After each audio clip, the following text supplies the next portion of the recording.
Assalamualaikum warahmatullahi wabarakatuh. Kami dari kelompok 5 akan membahas resume tentang hadat pencuri. Baiklah, perkenalkan nama saya Meliza Utami dan ini rekan saya Marice Indria. Nah, pertama-tama Mbak Marice ini akan menjelaskan pengertian tentang hudud mencuri. Bismillahirrahmanirrahim. Assalamualaikum warahmatullahi wabarakatuh.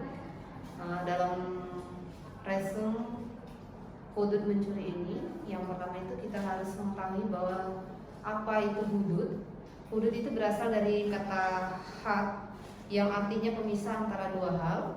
Kemudian juga sebagai pembeda antara sesuatu dengan sesuatu lainnya.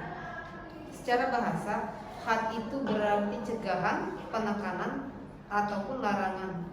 Sedangkan secara istilahnya, hudud adalah hukum-hukum tertentu yang telah ditetapkan oleh Allah sebagai sanksi hukum terhadap pelaku tindak kejahatan. Oleh karena itu, hudud merupakan suatu peraturan yang membatasi undang-undang Allah yang berkenaan dengan hal-hal yang dikatakan haram dan halal. Secara umum, mencuri berarti mengambil sesuatu barang secara sembunyi-sembunyi, dan ini merupakan salah satu dosa besar yang diwajibkan hukum potong tangan.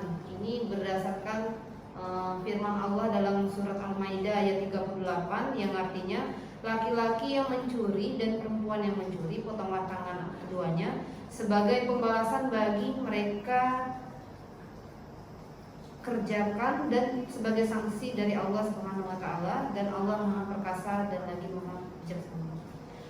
Adapun dalam hadis Abdullah ibnu Umar radhiyallahu anhu berkata bahwa Rasulullah SAW memotong tangan seorang yang mencuri perisai yang bernilainya 3 dirham.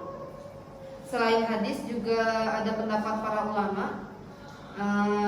Ibnu Munzir rahimahullah dalam hal ini berkata, para ulama sepakat hukum potong tangan bagi pencuri dilakukan bila ada kedua orang saksi yang adil, beragama Islam dan merdeka. Adapun syarat-syarat yang bisa dikatakan seorang itu mencuri yang dikenakan ancaman ataupun hukuman menurut firman Allah tadi, yang pertama, pelaku pencuri harus sudah balik atau berakal. Jadi maksudnya di sini kalau pencuri itu belum balik atau belum bisa membedakan suatu hal baik dan buruk, maka belum dikatakan sebagai pencuri. Yang kedua, barang yang dicuri adalah milik orang lain. Yang dalam arti berarti bukan milik, misalnya milik keluarga ataupun garis keturunannya. Yang ketiga, pencurian itu dilakukan dengan diam-diam atau secara sembunyi-sembunyi. Dalam arti tidak diketahui siapapun, hanya beliau yang mengetahuinya. Yang keempat, pelaku pencurian tidak mempunyai andil kepemilikan terhadap orang yang milik barang yang ia curi tadi. Selain itu ada beberapa macam yang dikatakan pencurian. Dalam hal ini, pencurian yang diancam dengan hukum hudud itu ada 2 macam bentuk. Yang pertama, pencurian kecil, dan kedua itu pencurian besar. Maksud dari pencurian kecil itu pengambilan harta orang lain dengan cara sembunyi-sembunyi. Berarti yang seperti saya sampaikan tadi, hanya si pencuri yang tahu dalam pengambilan yang bukan haknya ini. Yang kedua, pencurian besar.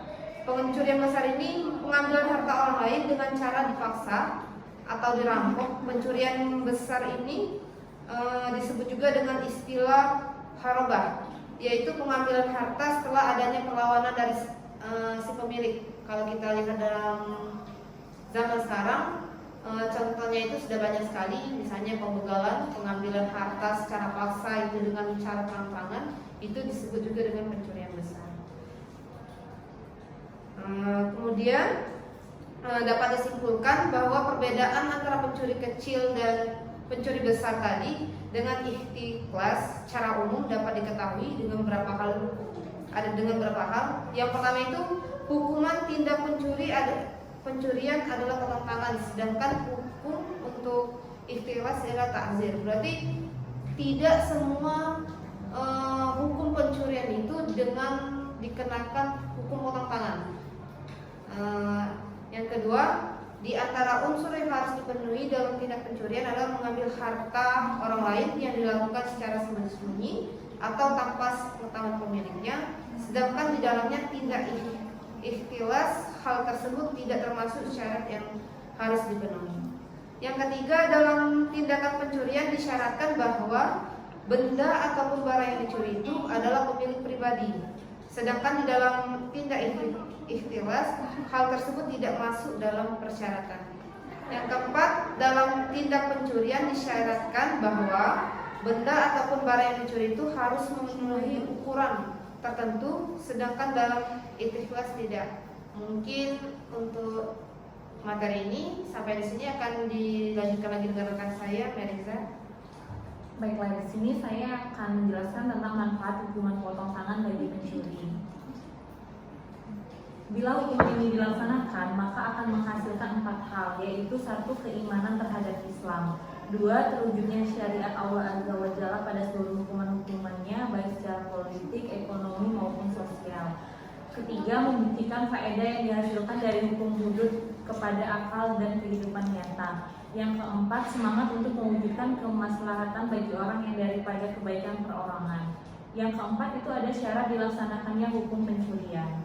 Hukum potong tangan bagi pelaku pencurian bukan hukuman yang asal dilakukan tanpa kriteria tertentu, namun ia adalah hukuman yang adil yang harus dipenuhi kriterianya, sehingga pelakunya benar-benar berhak untuk dipotong tangannya supaya menghasilkan efek jerah bagi orang lain tanpa mengabaikan hak si pelakunya. Adapun syarat yang harus dipenuhi dari pelaku pencurian itu sendiri adalah 1. Ia seorang yang mukallaf, yaitu berniat untuk mencuri, tidak terpaksa dalam mencuri, tidak didapati adanya hubungan antara pencuri dengan yang dicuri, dan tidak ada syubhat dan melakukan pencurian. Yang dimaksud dengan mukallaf ialah seseorang yang balik dan berakal. Yang kedua, tidak terpaksa, bukan seseorang yang dipaksa oleh orang lain untuk melaksanakan pencurian dengan ancaman yang membahayakan nyawanya. Yang ketiga, tidak didapati adanya hubungan kekerabatan. Di sini pengertiannya adalah harta yang dicuri bukan harta anaknya sendiri. Karena Rasulullah bersabda, kamu dan harta kamu milik bapak kamu. Karena anaknya adalah bagian dari orang yang akan mewarisi hartanya dan dia masih bertanggung jawab untuk memberikan nafkah kepadanya, atau dari harta suaminya dan istrinya.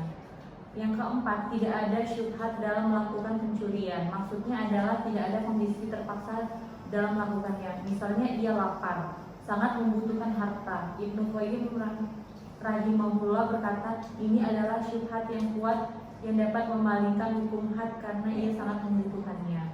Di antaranya syarat yang harus dipenuhi dalam kriteria pencurian hukum potong tangan yang berkaitan dengan barang yang dicuri antara lain: 1. Pencurian dilakukan dari tempat atau penyimpanan yang terjaga. Yang kedua, harta yang dicuri adalah harta yang terhormat. Yang ketiga, barang yang dicuri mencapai nisabnya ketika diambil dari tempatnya.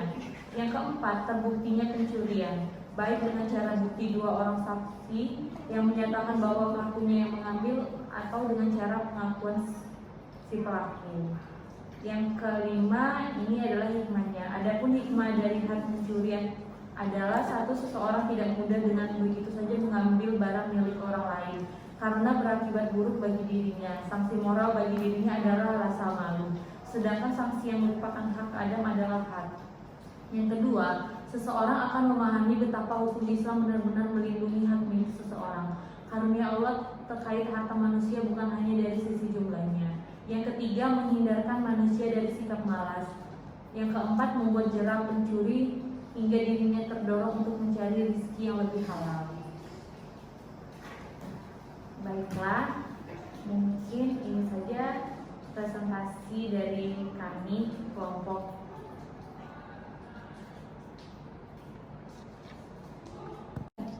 Mungkin itu saja penyampaian materi resume hudud pencuri kelompok kami.